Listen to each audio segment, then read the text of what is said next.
굉장히 센 사건. 할 말을 잃게 만드는 사건이고. 완전 범죄를 꿈꾸며 치밀하게 계획된 잔혹한 범행. 단순 사망 사건으로 종결될 뻔했던 사건의 비극적 진실이 공개된다.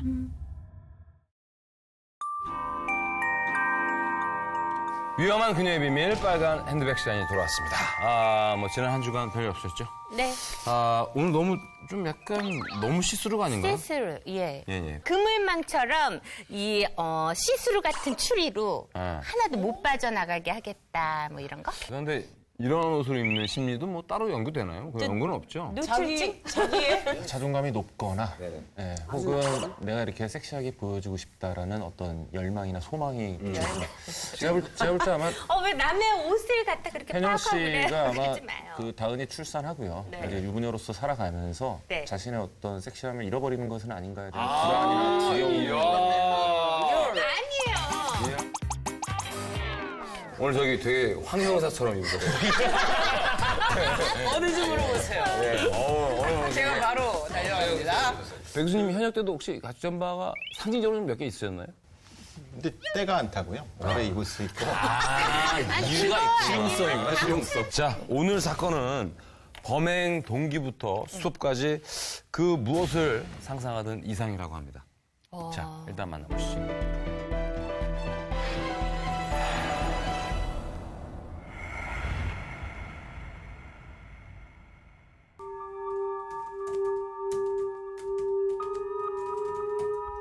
윤정아 씨, 사실대로 말하세요. 당신이 한 일 맞잖아. 형사의 물음에 어떤 대답도 하지 않는 여성. 때문에 수사는 난항을 겪고 있었다. 묵비권.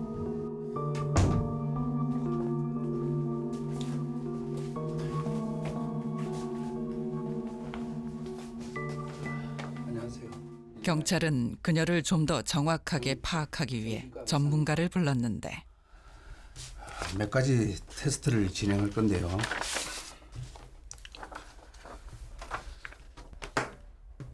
여기 해당되시면 체크해 주세요.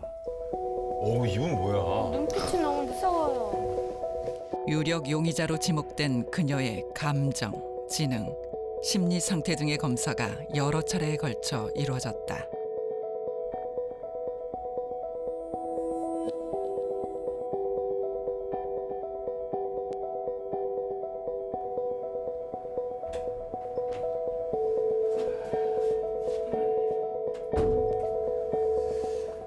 자세한 검사 결과는 나와봐야 할 것 같은데.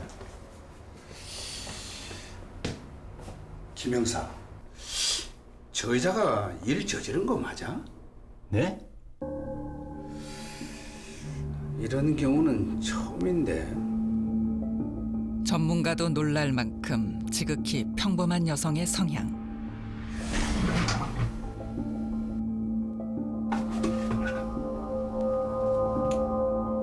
하지만 경찰 조사 결과 드러난 여러 정황과 증거는 그녀를 이 사건의 진범으로 지목하고 있었다. 일기인가 봐요.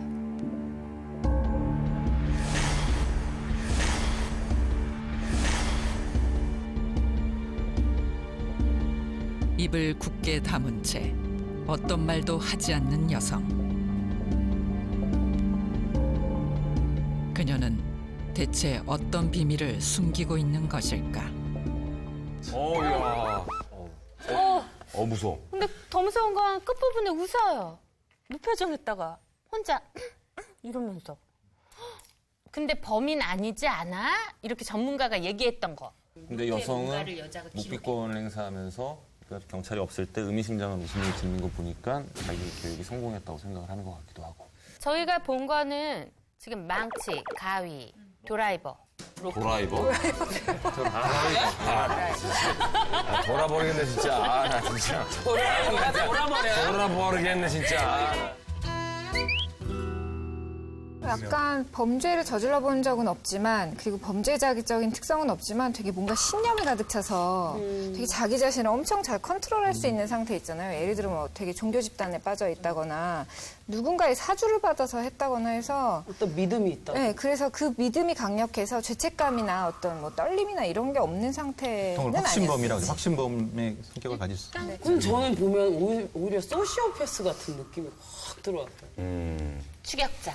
차분하잖아요. 아무 잘못도 뉘우치지 않고 오히려 이 상황을 재밌게 바라보고 있는. 일단은 아까 잠깐 얘기 나온 대로 양심의 가책도 안 느끼는 것 같고 전혀 흥분하거나 불안해하지도 않는 걸 보면은 소시오패스나 뭐 반사적 인격장애 쪽도 가능성이 있을 것 같고요. 하나는 아까 일기 같은 거 범행 도구를 놓고 뭘 막 쓰고 있었단 말이에요. 혹시 범행 계획을 거기다 다 쓰고 있었어요? 저 여자가 그 일을 저지른 거 맞아라는 말이 참 흥미로운 것 같아요. 그러니까 평가를 잘 하기 힘든 뭐 이런 의미도 전형적이지 않다라는 그런 의미 의미도 아니었을까요? 있고 아까 했던 범행 도구들이 단순한 살인보다는 묶어놓고 뭔가를 했을 것 같은 상상이 들긴 해요. 그렇다면은 그거는 개인적인 어떤 복수나 응징의 의미가 있지 않을까. 뭐 여러 가지로 예상해 볼 수 있죠. 예, 근데 일단은 잔혹한 범죄라고 하고 수갑을 차고 있으니까 조금 끔찍한 범죄 같은데. 예, 사실 오늘 사건은 2003년도에 발생했는데 이 사건으로 굉장히 사람들이 많이 충격을 받았던 사건입니다. 아, 그래요? 우리가 알고 있는 사건이란 말이에요? 예. 그래서 굉장히 이성적이고 사실은 아주 전문가조차 그녀의 범행에 대해서 사실 의아해했던 부분이 있었던 사건입니다. 심리 추리단이 유추한 사건의 내용. 피의자의 의미심장한 모습은 모든 계획이 완벽하게 성공했음을 의미하는 것일까? 아니면 종교 집단이나 누군가의 사주를 받은 범행이진 않을까? 이런 경우는 처음인데. 또한 아무런 감정 변화가 없는 것으로 볼 때 그녀의 성향은 소시오패스인 걸까? 진짜 너무 궁금한데요. 어떤 단서인지는 알려주세요. 예, 그래서 이제 첫 번째 단서라는 것은 여성의 성향 관련된 단서로서 사건의 발단이 되는 단서입니다. 여성의 성향. 이거 보면 대충 감 잡을 수 있을 것 같아요. 첫 번째 단서. 아, 이거 뭐야. 큐브다. 아니, 이게 뭐냐면 요즘 우리 아이들이 이거 너무 좋아해요. 왜냐면 이게 이렇게 하면 자동차가 로봇가 되거든요. 진짜요? 다 네. 맞히면. 어쨌든 이거는 의미하는 거는 약간 천재죠. 초등학교 때 수제. 많이 했잖아요. 일반적으로 큐브 테스트 많이 하는 게 이제 지능 테스트나 기억력 테스트 같은 거 할 때 많이 하고요. 사실 저는 그거보다는 그렇게 돼 있는 상태가 너무 좋아요. 이렇게 돼 있는 거. 막 엉켜 있는 거 맞죠. 난 싫은데. 나는 상관없어요. 나는 저는 숨을 못 쉬겠어. 그러니까. 나는 이렇게 딱 맞춰져 있는 게 싫어. 나도. 이렇게 돼 있는 게 좋아요. 난 이것도 싫어. 나는 이게 내 눈앞에 보이는 게 싫어. 엉망이 됐는데 아까 이휘재 씨가 꺼냈을 때는 딱 맞춰져 있었나요? 아니요, 한 가지 딱 틀려 있었어요. 그 정도. 딱 한 가지. 요거였던 것 같아요, 요거. 이 녹색하고 파란색은 맞았고. 그거잖아요. 완벽히 맞춰져 있는 상태 아니면 다 헝클어져 있는 상태를 보잖아요. 0 아니면 1인데 그냥 그런 거 아닌가? 항상 맞춰져 있어야지 이렇게 안심이 되거나 아니면 반대로 강박. 큐브 가지고 성향이라고 아까 얘기를 하셨잖아요. 그러면 이거는 강박적인 강박적이 아니라 정리정돈이나 성향이요? 배열, 배치 이런 거에 대한 강박으로 설명하는 게 제일 맞을 것 같아요. 이게 짜맞춘다. 그래요. 짜맞춘다라는 그게 있는 거예요. 생각해보니까 아까 그죠? 범행 도구를 놓을 때도 무슨 증거물 놓듯이 놨어요. 아주 정리정돈이 잘 돼 있었네. 근데 저희가 뭐 윤정수 씨 같은 경우도 이제 냉장고 문을 열면 바나나 음료, 탄산음료. 이렇게 봤어요, TV에서. 예. 차례대로? 세워야 예. 된다고. 하나만 비워도 잠을 못 자요. 저희 집 냉장고도 편의점 냉장고라고 하죠. 그렇게 정리돼 있어요? 아, 그래요? 강박증이 있으신 건가요? 강박적 성향이 있죠. 그렇게 이렇게 차례대로 이렇게. 그렇게 놓으면 그러니까 옛날 마음이 편안한 거예요? 그렇게 놓으면 편하죠. 근데 뭐 근다고 그래서 이거 몇 개 먹었다고 줄 세우거나 이러진 않는데. 저는 이거 하다가 사실 뭐 끈기가 없어서라도 못 하겠더라고요. 하다가 이거 뜯어갖고 다시 맞추고. 집요하게 뭔가를 계속 그 범죄에 대해서 집요하게 꿈을 키워왔다던가 그런 성향도 있었지 않나요? 큐브 잘하는 사람 봤거든요. 걔네는 이렇게 딱 보고 이렇게 하면서 말을 엄청나게 많이 해요. 습관. 큐브에서 다른 걸 유추한다면 습관도 갈 수 있잖아요. 큐브 하는 사람 정말 무슨 핸드폰보다 더 큐브를 끼고 다니면서 막 이렇게 맞추고 딱 놓고. 그래서 습관처럼 무언가 범죄를 계속 저질러 와서 범죄의 죄책감이 없어졌기 때문에 조사를 받을 때도 평정을 유지하면서 심리 테스트 같은 거 다 넘어간 거죠. 연쇄살인범? 여성의 성향. 과연 누구 말이 이 맞을까? 큐브가 어떤 성향인지 자 보시죠.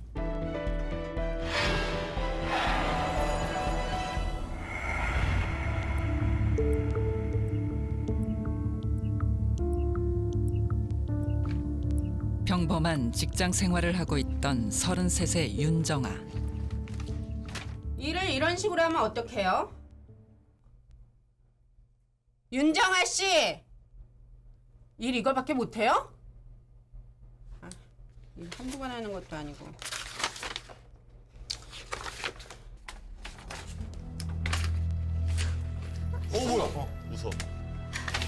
지금 저 평가하신 거예요?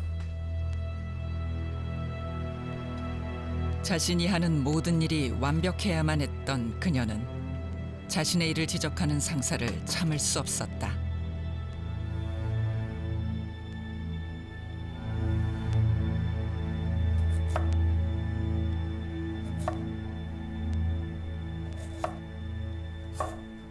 그날 밤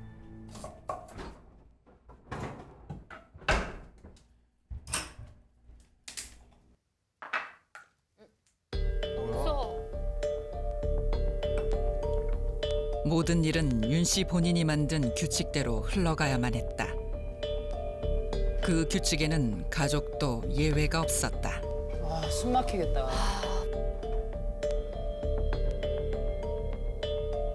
너 언제까지 그렇게 살래?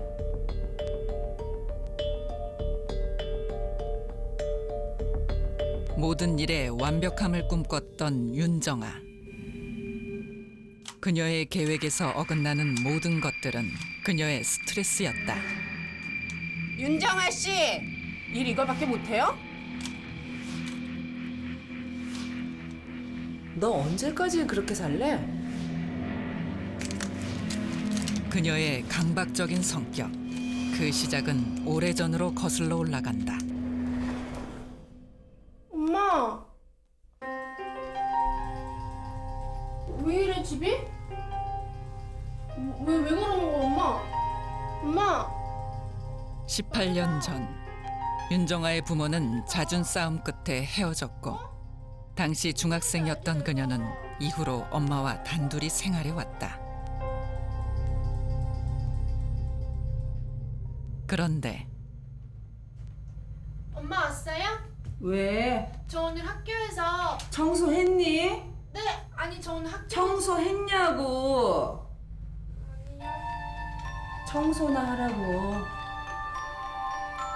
아버지와 헤어진 후 엄마는 관심을 바라는 딸 윤정아를 품어주지 않았고 무관심을 넘어 무시하기까지 했다. 더 완벽해져야겠다고 마음먹은 그녀는 그때부터 자신만의 엄격한 규율을 정해 생활해왔고 윤정아는 그렇게 스스로를 혹독하게 단련했다.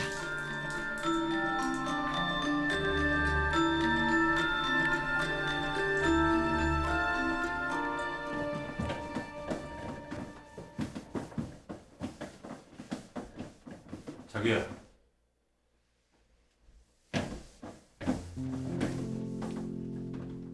그녀의 이런 성격을 이해하고 받아주는 단 한 사람.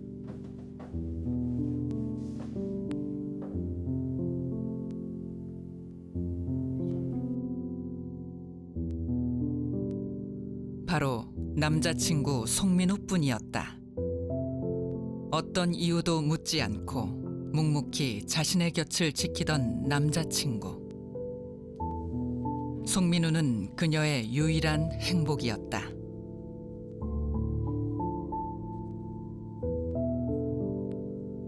윤정아는 남자친구 송민우가 있기에 자신의 삶이 더 완벽해질 것이라고 믿었고 시간이 지날수록 그를 더 의지했다. 완벽하게 맞춰질 것 같았던 그녀의 일상. 뭐가 잘못된 걸까? 그러나 그녀의 행복은 그리 오래가지 않았다. 뭐야? 뭐 이쯤 되면 뭐 저 남자친구가 배신해가지고. 결국에는 응징 복수에 나선 거고. 당연하지. 너무 뻔한 추리인데 그러면? 무슨 강박인 건 맞는 것 같고. 강박이었고 큐브는 완벽하게 자신의 계획대로 생활해야 하는데 그거에서 엇나가면은 막 스트레스 받는 강박증.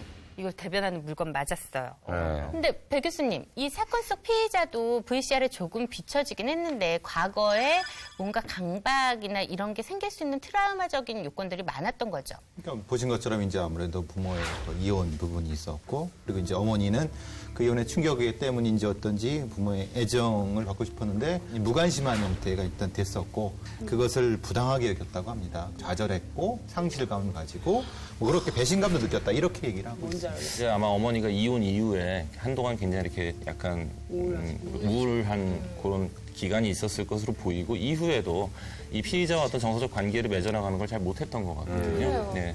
어머니가 아까도 보면 칭찬받고 싶은 피의자의 어떤 욕구를 완전히 무시해버리거든요. 네. 그게 어렸을 적부터 계속 반복됐을 가능성도 있다고 봤을 때, 그러다 보니까 직장 내에서도 다른 직원들과도 관계 유지를 하는데 어려웠을 거라고요. 대인 관계를 제대로 배우지를 못했기 때문에 경계선 인격 성향도 좀 의심을 해봐야 되지 않을까 싶습니다. 근데 좀 안타깝긴 하지만요. 어려서부터 너무 방치됐고 어떤 기댈만한 상대가 없었기 때문에 이런 식으로 나는 나대로 살아야겠다라는 어떤 삶의 원칙들을 가져갔던 게 아닌가 싶고. 자기 보호를 위해서. 그렇죠. 내가 살아야 되니까. 근데 사실 저도 생각해보면 약간 야 이건 방치인데? 뭐 이런 생각을 가질 정도로 유년 시절에 그냥 많이 혼자 있었거든요. 엄마 아빠는 너무 바빴으니까. 근데 그 와중에 계속 나이를 먹어가면서 그냥 끊임없이 저와도 화해를 하고 또 엄마와도 화해를 하는 그런 시도를 저 나름대로는 했다고 생각하거든요. 좀 가족 간의 대화가 더 있었다면 이런 식으로 막 룰을 만들고 이런 것이 아니라 노력이 필요하지 않았을까 싶어요. 저는 되게 이 흥미로운 게 보통은 이제 이혼을 하시고 이렇게 혼자가 되면 우울해지면서 이렇게 무심해지기도 하지만 사실 반대가 되기도 하잖아요. 과도하게 집착. 집착하고 애착하고. 애착을 가지고 그럼 막 이렇게 하는데 이 부분 같은 경우는 굉장히 무기력해지면서 다 귀찮아지고 자식도 이렇게 별로 돌보지를 않았기 때문에 사실 이분이 이게 관심을 끌려고 굉장히 노력을 했을 것 같아요. 그러면 그럴수록 엄마의 그 무심함이 굉장히 큰 그 상처가 됐을 거고, 그러면서 그 분노가 계속 쌓이고, 그것이 이제 어느 순간 이후부터는 그 이제 밖으로 향해서 드러나기 시작하고 엄마까지 통제하게 되지 않았나. 강박적인 성향과 강박 장애는 확연히 다른가요? 네. 우리가 이제 강박증이라고 부르는 거는 강박 장애, 불안 장애 일종이고요. 좀 전까지 얘기했던 강박적 인격 장애는 또 인격 장애 안에 들어가는 건데요.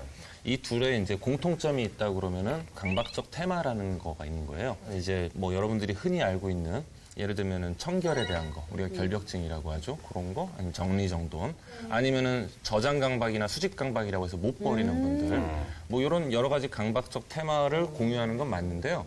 강박증, 강박 장애에 대해서 먼저 말씀을 드리면은 예를 들면 보도블록을 밟으면은 나에게 무슨 큰일이 벌어진다라는 생각이 떠올랐을 때 그 생각이 말이 안 되고 불합리하고 이치적으로 맞지 않는 건 자기도 알아요. 근데도 계속 불편한 거예요. 그랬을 때 자기만의 의식을 하거든요. 머릿속에 나를 괴롭히던 강박 사고가 없어집니다. 그러면서 불안이 쫙 내려가요. 그런 행동을 우리가 강박 행동이라고 그러고, 이렇게 강박 사고와 행동이 있을 때 강박 장애라는 진단을 붙여요. 근데 강박적 인격 장애는 좀 다른 거예요. 그러니까 그런 강박증의 테마도 가지고 있되, 이것보다 더 중요한 거는 나만의 원칙, 나만의 규칙이고요. 이걸 통해서 자기 자신뿐만 아니라 내 주변 사람들과 주변 사물들을 내가 다 통제해야 하려고 하는 성향이에요. 강박적 인격 장애. 그럼 강박 장애와 강박적 인격 장애를 두 개를 놓고 봤을 때 강박적 인격 장애 쪽이 훨씬 더 남한테 피해를 끼치고 자기도 너무 더 괴롭고 그런 거예요. 자기 위주로 하는 거니까. 나는 거기까지는 안 넘어간 것 같다. 그건 그 아니지. 앞에서 멈춘 것 같아. 어느 정도 강박증인 것 같이 느끼는 행동들이 있어요. 저는 그런 거 있을 거예요. 어질러져 있거나 줄이 안 맞아 있는 것에 대해서는 너무 편안함을 느끼는데 약간 보이지 않는 세균에 대한 그런 게 있어서 약간 집에 손님들이 많이 왔다 갔는데 이 문고리를 많이 잡았다 그러면 막 항균 스프레이를 뿌려야 안심이 약간 우글대는 막 세균이 보이지 않는. 네, 지금- 보이는 느낌 때문에 지금 괴로운 곽지원 씨 거예요. 얘기한 게 사실은 청결에 대한 강박이 있는데 거기서 강박 사고가 뭐냐면요. 눈에 안 보이는 미생물, 세균이나 바이러스가 감염이 돼서 내가 죽을지도 모른다는 맞아요, 공포. 맞아요. 이게 아주 전형적인 청결에 대한 강박 사고예요. 근데 사실 청결에 대한 강박을 가지고 있는 분들 중에서 많은 수가 이렇게까지 생각을 안 해요. 나 그냥 지저분한 게 싫은 거예요라고 하지 그 세균이 들어와서 어쩌고 생각은 잘 안 하는데 심하신가요? 이 정도면은 아주 전형적인 모습, 딱 정답입니다. 이게. 아니 근데 남자친구가 스킨십은 상관없다는 그게, 거. 스킨십은 잘할 그게 수 뭐냐면요. 내 바운더리가 잘할 수 있어요, 있어요. 또, 심지어. 내 바운더리가 있어요. 극과 극은 통한다. 이 내 바운더리 안에 있는 것들에 대해서는 한없이 허용적이죠. 믿는 네, 거야. 이 맞아요, 부분은 맞아요, 믿는 맞아요. 거예요. 만약에 엘리베이터 딱 타서 버튼 누를 때뭐 그런 분들이에요. 이렇게 팔꿈치로 누른다거나 이렇게. 웬만하면 손을 안 대려. 어떻게 눌러 그러면? 이렇게 하는 거 아니에요? 이게 소매로 이렇게 해가지고 이렇게 눌러. 그렇네. 그건 어떻게 해요? 화장실 양변기 몰래 휴지 내리는 내릴 때 휴지 이렇게 해서 대서? 휴지로 내지. 저도 한번 들어주세요. 저는 초등학교 1, 2학년, 저희 때는 국민학교 때였으니까. 아까 얘기했던 그 보도블록 밟으면 처음부터 다시 갔어요. 울면서. 8살, 9살인데. 그게 항상 기억이 나요. 내가 왜 이러지 않는데 너무 괴로운 거야. 어렸을 때 그 전형적인 강박이 있었던 거죠. 그 다음에 중학교를 갔을 땐 중학교 때 뭐가 있냐면 이렇게 필기를 하다가 글자가 틀리잖아요. 처음부터 다시 써요. 다 없애버려요. 근데 지금은 안 그러잖아요. 지금은 이제 안 그러죠. 지금 지난번에 술 마시고 보도블록에 누워있던데요?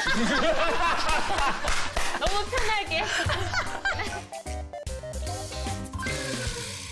아까 말씀드렸는데 이제 강박 장애와 좀 다르게 강박적 인격 장애라는 게 따로 있는데요. 자, 8가지 정도를 말씀을 드릴 거고요. 그 8가지 중에 4가지 이상이 해당이 될 때 우리가 강박성 인격 장애라는 진단을 붙이게 되는데 사실은 뭐 여기 일상생활 하시는 분들은 장애에 해당되는 분은 없을 거고요. 강박적 성향이 조금씩은 있을 수 있습니다. 일단 첫 번째가요. 일을 할 때 규칙이나 목록, 그다음 혹은 업무 순서에 집착하며 중요한 부분을 놓치는 일이 있다. 그다음에 두 번째가 완벽함을 고집하다가 일을 끝까지 마치지 못한다. 지치는 거구나. 이게 아까 사실 황석정 씨가 말씀하신 것처럼 노트 필기하다가 글자 틀리면 다시 찢어버리고 처음부터 다시 해야 되고 이런 것들. 경제적 필요에 의한 것이 아님에도 불구하고 일이나 생산 활동에 집착한다. 그다음 네 번째가 지나치게 양심적이거나 가치관 혹은 도덕적 기준에 대한 융통성이 결여되어 있다. 이거 어려운데? 이게 쉽게 말하면 뭐냐면요. 무단횡단하면 안 되죠. 빨간불에 가면 안 되죠. 이런 뻔한 도덕 규칙들에 지나치게 집착하는 거예요. 그래서 도덕적인 삶 아닌가요? 이게 너무 나만 지나치네. 아까 얘기했잖아요. 나만 그럼 괜찮은데 예를 들면은 누가 무단횡단하면은 무단횡단하면 어떡하냐고 그러고 시비 걸고 싸우는 분들 많이 볼 겁니다. 여기서 포인트가 융통성이 결여돼 있다예요. 그러니까 우리가 이걸 지키면 좋지만 안 지켜도 크게 문제가 안 될 수면 있음에도 불구하고 이 사람들은 이거를 꼭 지키라고 하는 거거든요. 다섯 번째는 별다른 소장 가치가 없는데도 오래된 물건에 집착한다.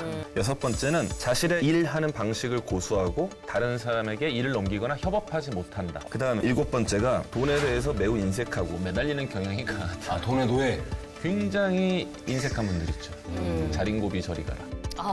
그다음에 전반적으로 경직되어 있고 완고하다인데 사고의 융통성이 없는 거고 굉장히 고지식해요. 네, 굉장히 고지식합니다. 피곤한 스타일.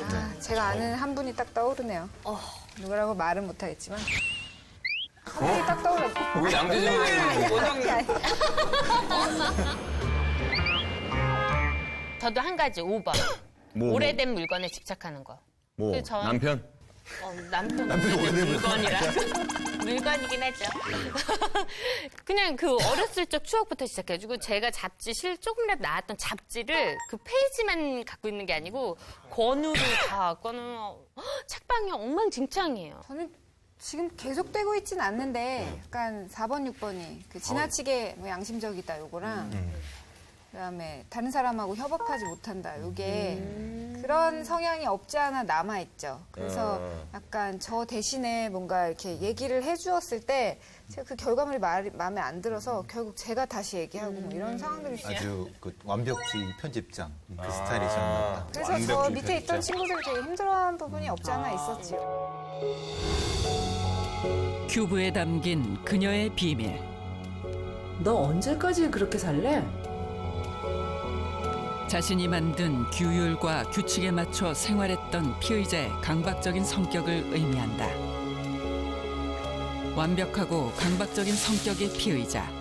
그녀에게 대체 무슨 일이 있었던 것일까? 저 이제 두 번째 단서는 어떤 걸 의미합니까? 예, 이번 사건에서 가장 중요한 의미를 가지고 있는 단서입니다. 네. 피해자와 깊은 관련이 있고 범행 동기와 연관되는 단서입니다. 자, 요거는 양재진 원장님이 범행 동기와 관련된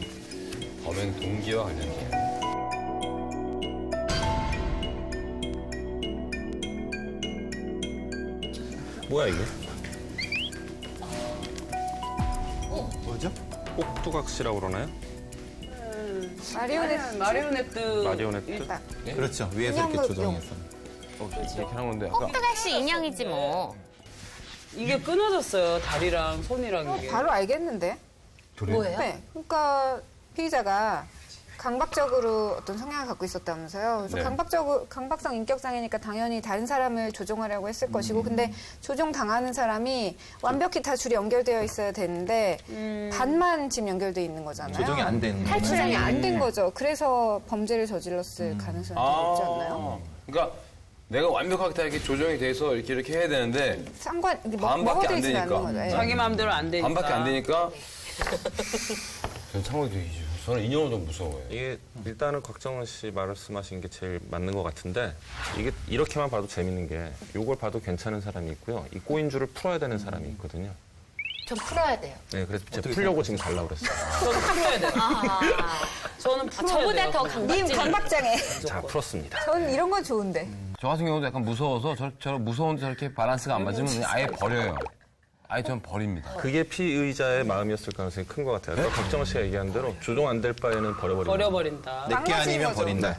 망가졌으면 이거는 내가 완벽하게 조종 못할 바에는 버려버리는 거죠. 그래서 죽인 건가 보다, 누군가를.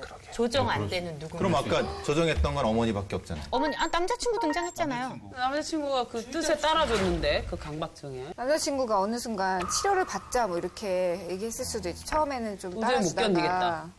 엄마, 남자친구 직장 상사. 그러니까 얼마나 설명했었어. 많아요. 아까 노트도 되게 막 빼곡히 적었잖아요. 그 안에 다 데스노트처럼 막. 일단 이 마리오네트로 우리가 좀 추리를 해본 거는 컨트롤되지 않는 누군가를 컨트롤되지 않기 시작하니까는 제거해버렸다. 내가 내 주변 사람을 컨트롤해야 이 사람들은 직성이 풀리는데 컨트롤 안 되는 상황 속에서 아까 얘기한 거기까지 굉장한 갈 수가 분노가 있어요. 일어날 수 있죠. 봅시다. 과연 이 비밀이 뭔지 네. 자 봅시다.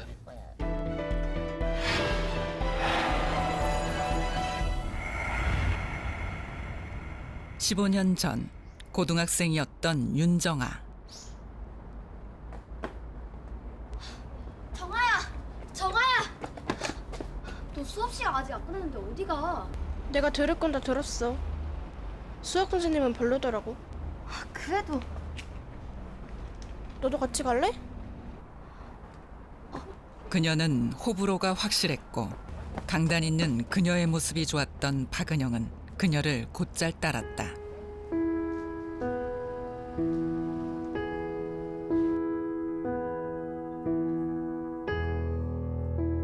그때부터 시작된 두 사람의 인연은 10년이 넘도록 이어지고 있었는데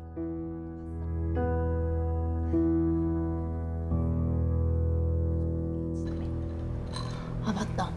너 진이 생각나? 걔? 근데 왜? 걔 얼마 전에 결혼했대. 뭐지? 근데 그 얘기를 왜 지금 나한테 하는 거야? 얼굴 확 변하네. 아니 난 그런 뜻이 아니라 완벽한 가정을 꿈꿨던 윤정아에게 결혼은 치명적인 약점으로 다가왔다.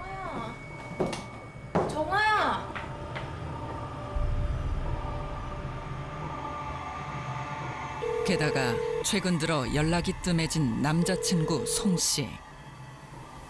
연결이 되지 않아 음성 사서함으로 연결되며 삐 소리 후 통화료가 부과됩니다. 그녀는 그녀의 계획이 어긋나고 있음을 직감했다.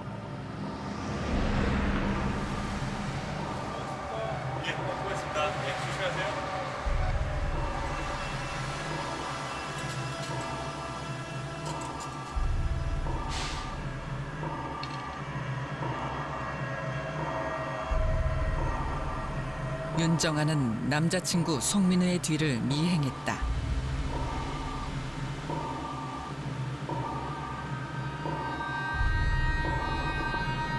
그런데 송 씨가 향한 곳은 윤정아의 집이 아닌 다른 곳이었는데. 자기야 나야. 자기야 나야?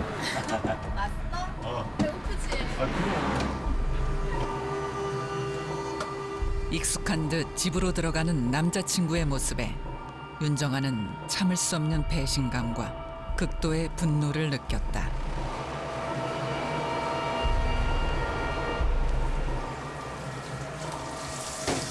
지금 몇 시인 줄 알아?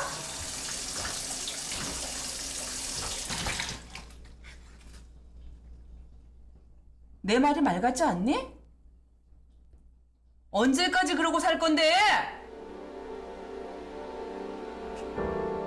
아휴, 저것도 자식이라고 내가 무슨.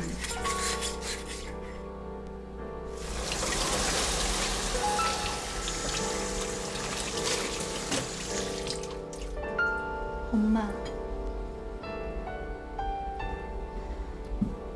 내가 앞으로 잘할게.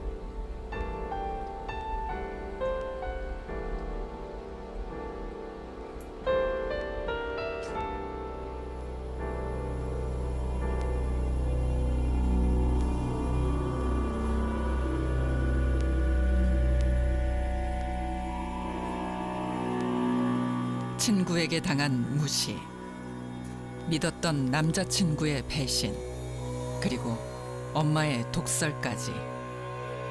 그녀의 일상은 꼬일 대로 꼬여버렸다. 윤정아는 이 상황을 더 이상 참을 수 없었다.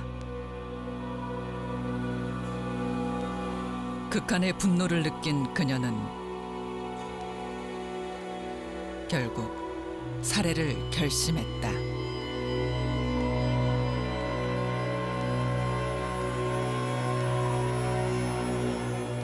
와, 뭘 맞춰야 되는 거야? 야, 이거 진짜 어려운데. 아니 그 당연히 분노를 느끼는 건 남자. 일단 그거로 갔어요. 친구의 배신, 그다음에 남자친구의 또 배신, 그리고 엄마의 무시, 네, 독설. 걷잡을 수 없습니다. 그렇죠. 예, 좀 도움을 좀 주세요. 이제 피의자가 이제 아주 성격이 꼼꼼하고 완벽주의 성격으로 이제 자신의 생각이나 계획 같은 거를 아주 메모할 정도로 규칙적이고 엄격한 사람인데, 문제는 그게 말씀하신 것처럼 좀 융통성이 없고 사실은 독단적이죠, 사실은. 그래서 자신이 세운 계획에 차질이 생기면은 어떤 뭐 상황이나 방해요만 나타나도 참을 수 없이 불안해하는 그런 성격이었고, 주변 사람을 대하는 것도 마찬가지였었고요.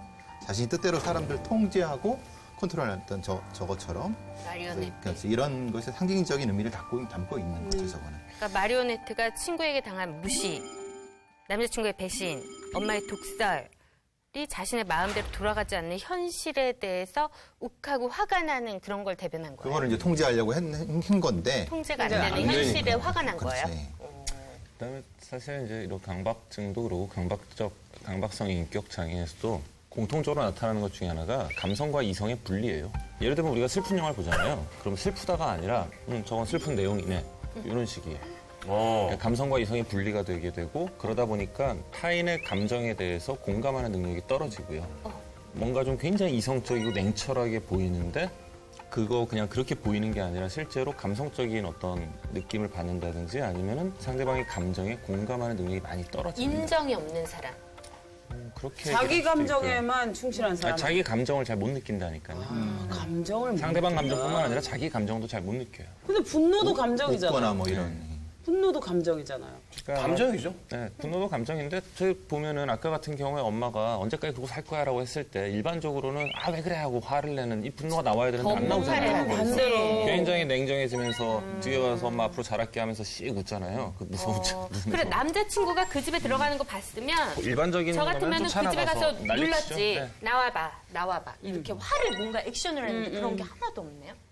이게 뭔가 행동으로 옮길 거를 머리를 돌려서 계획은 하지만 순간적인 어떤 감정이 튀어나오진 않잖아요. 침착해요. 그럼 오히려 인격 장애가 좀 심한 사람은 더 이럴 때 침착하겠네요. 그럴 가능성이 꽤나 많죠. 아까 충동적이지 뒤에서 웃고 내가 잘할게라는 게 진짜 잘한다는 게 아니라 뭘 잘 통제할게 이런 개념을 가질 수도 있는 거죠. 네. 좀 이쯤에서는 배 교수님, 요 사건을 좀 한 번만 간단히 정리해 주시죠. 예, 2003년 발생한 이 사건은 피의자는 전과는 없었고 정신병력도 없는 정상인이었음에 불구하고 범행 수법과 동기가 잔인해갖고 충격을 줬던 사건인데 이제 범행이 굉장히 치밀하고 완벽에 가까웠다고 합니다. 그럼 오랫동안 치밀하게 준비한 이 범죄의 그렇죠. 피해자는 과연 누구일지. 저는 엄마일 수도 있을 것 같아요. 나도. 엄마거나 엄마. 이 남자친구와 자기와는 연인 관계였잖아요. 그쵸. 그리고 엄마와 자기와의 관계도 딱 있잖아요. 이거 안 깨뜨릴 것 같아요. 한 달이 건너서 그 나한테 너만 결혼 못했대 뭐 이렇게 얘기한 친구의 그 친구의 남편을 죽인 거 아니에요? 그 친구의 남편. 그러니까 내가 보기엔 그런 식으로 갈 것 같다고. 한 달이 더 건너서 다른 데로 갈 것 같아. 내가 잘할게라고 했잖아요. 그럼 네. 정말 내가 잘 하면 이게 다시 원상태로 돌아와서 원상태로 이 통제가 돌아올 될 것 같다는 맞아요. 생각. 네. 그럼 내가 가지고 있는 원래 돌아가던 축에 갑자기 끼어든 거는 내 남자친구의 외도네요. 여자. 그 여자군요. 그러니까 이 여자를 제거해버리면 다시 원래대로 완벽하게 내 통제가 가능할 거야라는 생각을 할 것 같아요. 이걸 계속 보면서 느껴지는 게 과연 남자친구가 바람을 핀 것일까? 제가 볼 때는 남자친구는 이미 이 피의자와 관계를 끝내고 새로운 연애를 시작한 건데 이 피의자만 인정을 안 믿고 못하고 있는 있었던 건 거지. 아닌가라는 생각도 들어요, 사실. 마리오네트에 담긴 그녀의 심리. 친구의 무시와 남자친구의 배신. 내 말이 말 같지 않니? 언제까지 그러고 살 건데? 게다가 엄마의 잔소리까지. 자신의 힘으로 통제되지 않는 주변 상황을 참지 못하고 살해를 결심한 윤정아의 심리를 의미한다. 치밀하고 완벽하게 계획된 잔혹한 살인사건의 전말과 진실이 밝혀진다. 자, 이제 마지막 단서를 봐서 퍼즐 좀 맞춰야 되는데 네. 배 교수님 마지막 퍼즐 단서는 뭡니까? 피해자가 왜 살인이라는 끔찍한 범행을 저지르게 됐는지 그리고 피해자는 누군지 진짜 여기서 이제 사건의 전말이 다 나옵니다. 그 알려주는 중요한 단서입니다.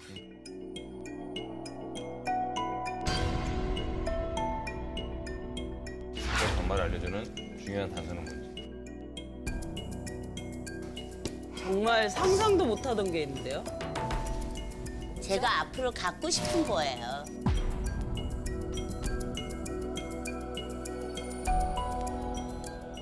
부부를 기러기? 건드렸다는 건데 원앙이에요, 원앙. 워낙 금슬의 상징 아닙니까? 그래 저건 결혼식 때 쓰는 그 패백할 때 워낙 맞아요. 저 네, 빨간색 맞아요. 실 묶여 있잖아. 파란색, 빨간색.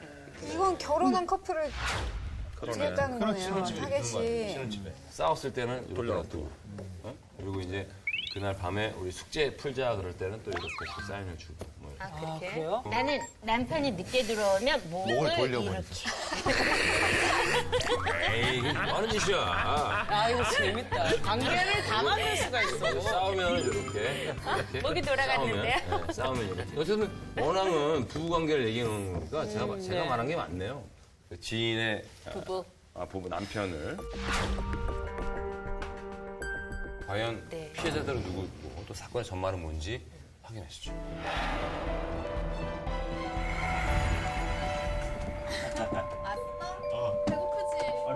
남자친구 송민우의 배신을 그냥 두고 볼 수만은 없었던 윤정아.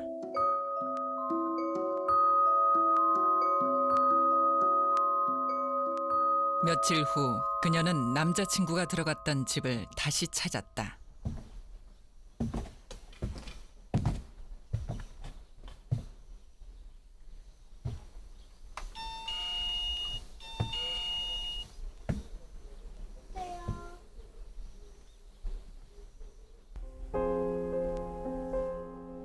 아무 일도 없던 것처럼 태연한 표정으로 차를 마시는 그녀.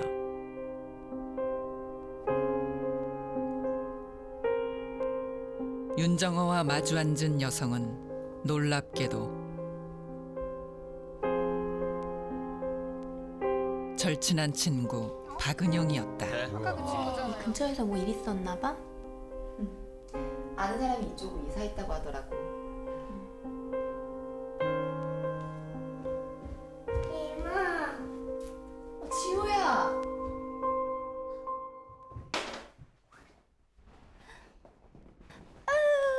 우리 지호. 잘 지냈어? 응. 오랜만에 이모랑 숨바꼭질 할까? 응. 그럼 지호가 술래? 누가 외도를 한 거죠 지금? 저 친구의 남편이 지금 이 피해자의 남자친구였잖아요. 그렇죠, 예. 그 남편이 외도한 거야. 이모가 이제 찾는다. 우리 지호 어디 숨었나? 아, 넌 꼭꼭 숨어서 이모가 못 찾겠네.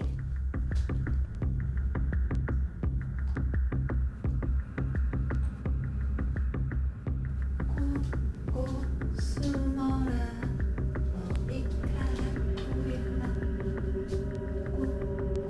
마치 아무 일 없이 집에 놀러 온 것 마냥 아이와 놀아주는 그녀. 꼭꼭 숨어라.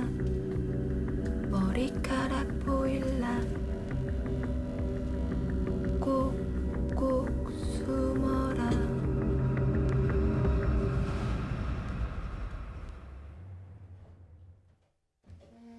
뭐야? 뭐야? 은영아, 응? 지호가 엄마 줄 깜짝 선물 만들었다는데? 선물? 잠깐만. 엄마 눈 가린다.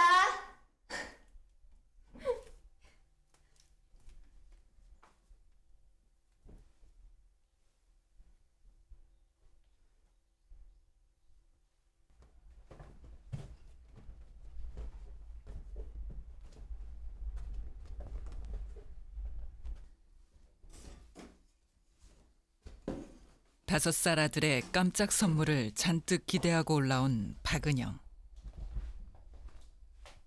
이거 못 보겠어.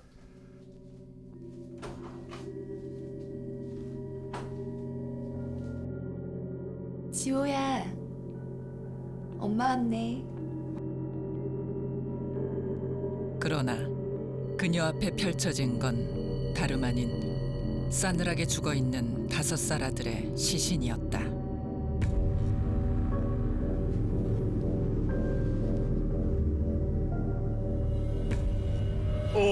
그리고 윤 씨는 박 씨의 목에 빨랫줄을 감아 절친한 친구까지 잔혹하게 살해했다.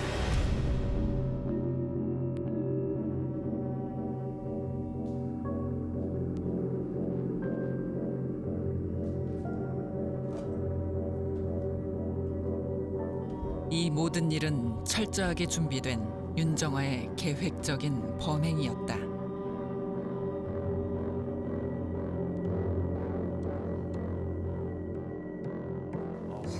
어머 세상.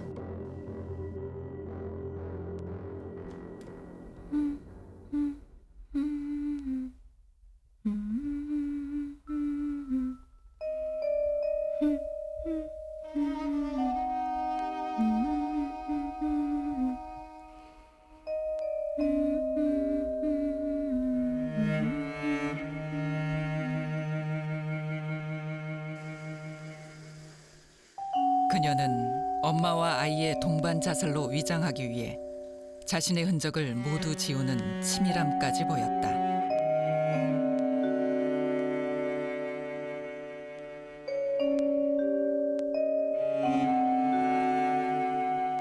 너무도 잔인했던 윤정아의 범행.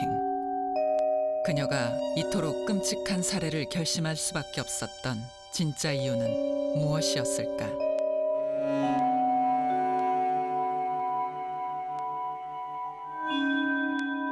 사건 발생 2년 전 이게 얼마만이야? 그러게. 고등학교 졸업 후 인터넷 동창 모임 사이트를 통해 10여 년 만에 다시 만난 두 사람. 너도거든요. 여보, 나왔어. 왔어? 우리 남편. 자기야 인사해. 내 친구 정아. 윤정아는 송민우를 친구의 남편으로 처음 만나게 된다. 너무 자기 이상형에 가까운 남자였나 봐요. 10년 만에 만났어. 그래? 하나도 안 그랬더라고. 지우야. 일로 와, 일로 와. 으쌰, 우리 지우. 잘 놀았어? 너무나 완벽하고 행복해 보이는 가족. 그것은 윤정아가 그토록 오랫동안 꿈꿔오던 것이었다. 하지만 그 완벽한 삶은 자신보다 부족하다고 여겨왔던 박은영의 것이었다.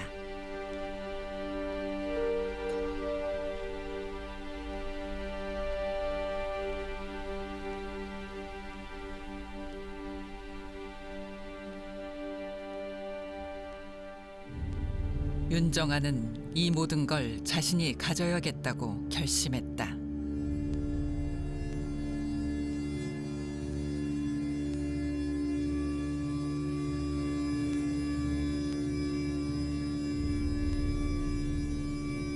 (6개월) 후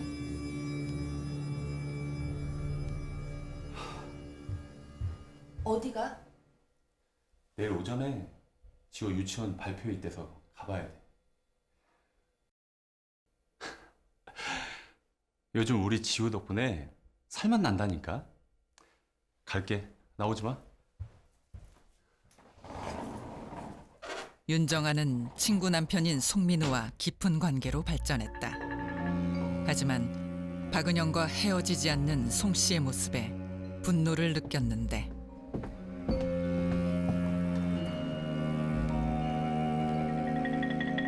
윤정아는 결국 행복한 가정을 갖고 싶다는 자신의 꿈을 이루기 위해 친구와 친구의 아들까지 끔찍하게 살해했다.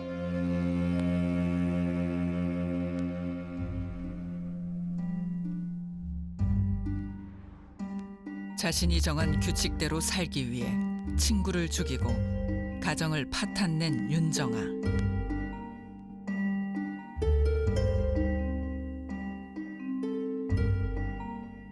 완전 범죄를 꿈꾸던 그녀는 법의 심판을 받게 되었다.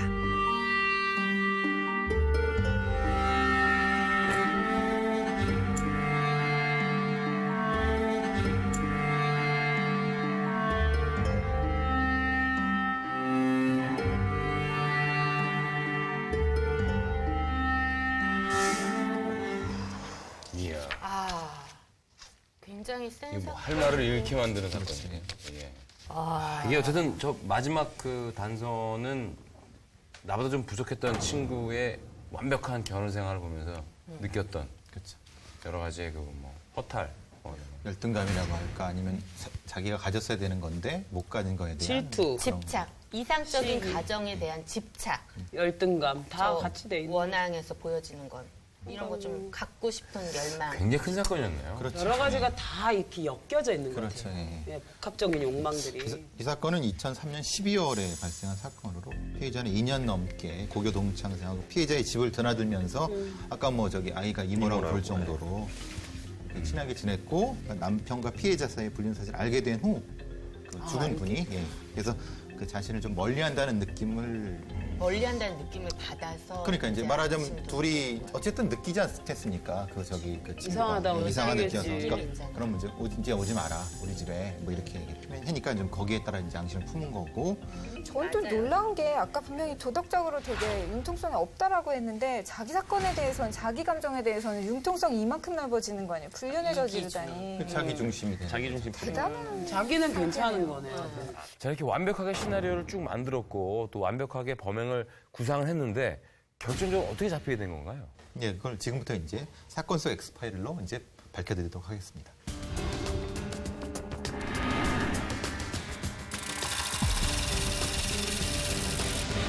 피의자의 범행 수법과 완벽하게 계획된 범행이 세상에 낱낱이 드러나게 된 이유를 모두 알려드리도록 하겠습니다. 네네.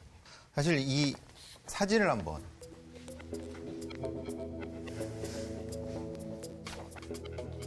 실제 범행 그 증거 자료들 뭐 이런 그런 사진 맞아요? 예. 실제로? 예. 이 사진을 한번 보시면은 한번 의미를 한번 추측해 보시기 바랍니다. 상처. 빨간 뇌물 화살표 또 식으로 상처네요, 상처. 그 좀 이렇게 교살. 긁힌 상처라든지 이렇게. 아, 저 밧줄 감은 네, 뭐 이렇게 쭉 있죠. 아, 자국이 있구나. 여기 있고 말씀하신 대로 흔적이 남아 있죠.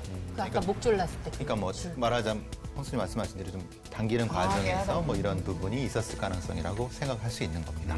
그리고 이렇게 잡아당긴 게 아니고 등을 보니까 감았어요. 가만. 그렇게 됐겠죠.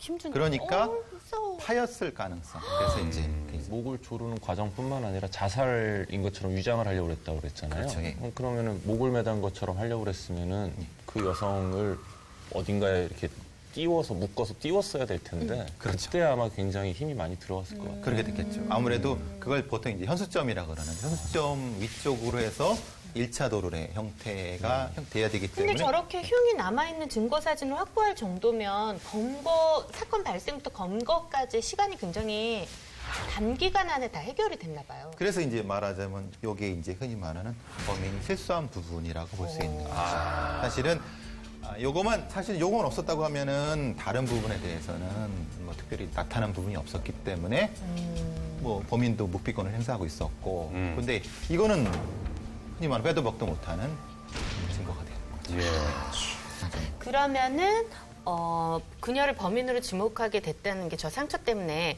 뭐 취조받는 과정이나 뭐 이럴 때 뭐 이렇게 뭐 숨긴 행동이나 뭐 무슨 현상들이 좀 있었던 거예요? 어색한 행동을. 어색하고 예. 좀 약간 좀 경직돼 있고 그런 부분이 나타난 거를 수사팀에서 바로 이제 생각했던 부분이 되는 거죠.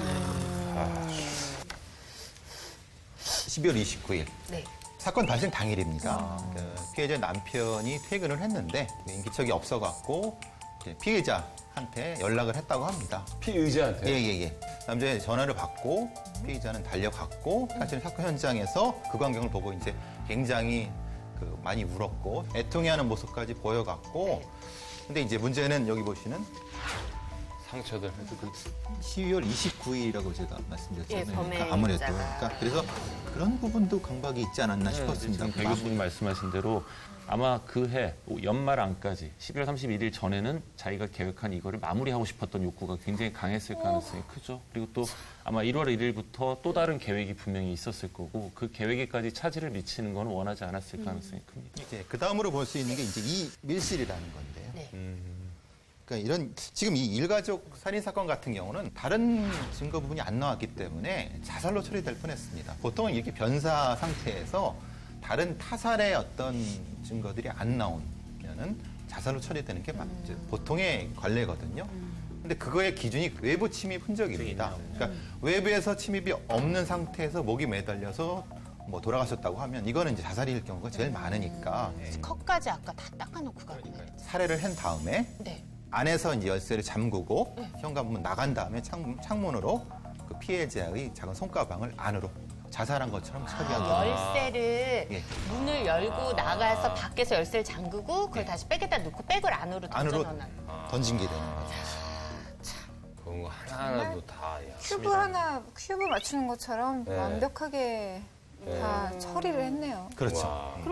그 다음에 이제 네. 범행 도구 네, 범행 도구들. 준비하는 겁니다. 좀 사실은 치밀하게 준비를 했을 것 같아요. 보통 이제 피해자는 범행 한 달 전부터 여러 가지 그 피해자의 일상을 낱낱이 그 체크를 했다고 합니다. 그러니까 완벽하게 자살로 꾸미기 위해서 이제 범행 도구 같은 경우를 외부에서 뭐 가져오게 되거나 그러면 분명히 체크가 될 수 있는 수사팀한테 빨랫줄이라든가 아니면 뭐 스카프 같은 경우는 오직 피해자의 집안에 있는 것만 이용을 했다고 합니다. 그리고 물건 구입도 카드나 이런 거 안 쓰고 현금으로만 결정적인 건 이거죠. 상처였던 부분이었던 거죠. 노트도 아까 나왔었잖아요, 처음에. 노트 나왔는데 그거는 이제 말하자면 압수수색을 하고 가니까 나온 거지. 그때는 이 그 피의자가 특정이 안 된 상태였어요. 그냥 친구였던 거죠. 친구에 와서 이제 시신 수습을 도와주는 친구였던 것으로 하니까 처음에는 아예 그거를 생각하지 못했던 부분이고 부수적인 설명을 드리면은 이제 그 피의자가 범죄 수사 드라마를 많이 봤다고 합니다. 그래서 거기서 상당히 많은 정보들을 그렇죠. 정보들을 찾아내서 적극적으로 이제 계획을 했던 부분인 거죠. 이 손해상실은 뭡니까 했을 때 뭐라고 대답할 거는 생각을 못 하는 거네. 그럼 못한 거죠. 거기서는 이제 당황하면서 거기서 또 일이 꼬이기 시작한 거예요.